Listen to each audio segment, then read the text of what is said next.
Greetings and salutations, gentlefolk. This here's the story about a young couple from the village of Annisburg that was courting a few years after the Revolutionary War. Courting in the woods, as you know young people want to do.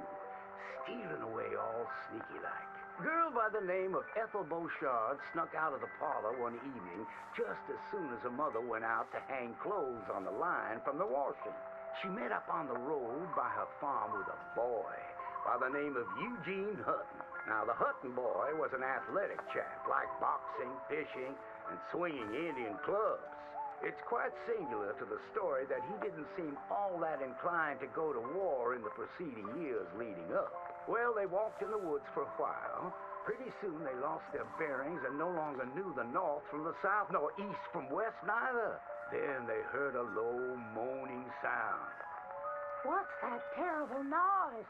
she said, all a-trembling. "Must be a sick calf looking for its mama. They've been known to bawl like that. Let me take a look," said Eugene. Well, old Eugene went and disappeared around a tree, came out the other side, and gave her a terrible fright. Boom!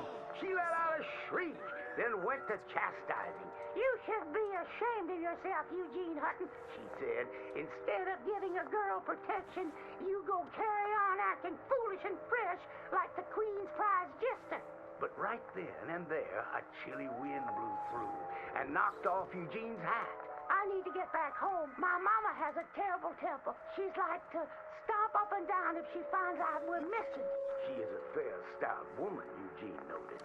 But just then, before this couple of miscreants could head home, they heard the sound of heavy wheels, groaning, and people marching. The cacophony grew closer and closer, and through the fog they could make out the shapes of ghost horses pulling spectral cannons, and dead soldiers marching as if their graves could no longer contain them, each wearing a vile red coat. "You will pay for your moral transgressions," the dead soldier howled, and cut his head clean off. Miss Beauchard shrieked in horror as Eugene's head landed right in her hands, his eyes still darting about, attempting to discern what horror had transpired. Little Miss Ethel Beauchard ran as fast as she could, stumbling and getting caught on trees as she tore through the forests. Terrified for her life, the dead soldiers marching after, hungry for blood. When she returned home, she told the people of the village that an army of the dead had taken Eugene within the confines of the fog.